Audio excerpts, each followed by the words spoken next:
po. Okay. So, Pwede yes po. May isang tanong lang. May tanong si FMG Raymart, sorry. Yes po. Kamag-anak mo ba si Daniel Padilla? Hair, same hair. Incognito. Muling nabuhay ang kilig ng Katniel fans sa online world nitong linggo.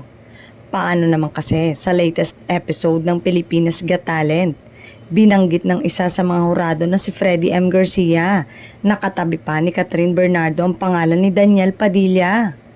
Tinanong kasi ni FMG ang isang contestant kung kamag-anak ba nito ang dating kasintahan ni Catherine. Kapansin-pansin naman kasi ang ayos ng buhok at pormahan ng kalahok. Maging si Catherine ay napansin din ng modern mullet haircut ng nasabing contestant. Actually, sinakyan pa ng Asia's superstar ang biro ng co-judge niya tungkol kay DJ. Tawa siya ng tawa at halatang na-enjoy siya ng bonggang-bongga ang moment na yon. Dinig sa microphone ang sinabi ni Kat na hawig nga raw nito ang ex-boyfriend dahil sa ayos ng buhok ng contestant.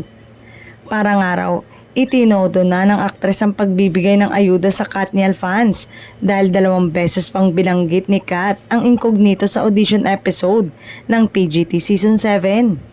Samantala, trending naman ang video kung saan makikitang nilapitan ni Catherine ng fans na hinarang at hinatak ng marshal na gusto lang namang magpa-selfie sa kanya sa taping ng nasabing talent search show.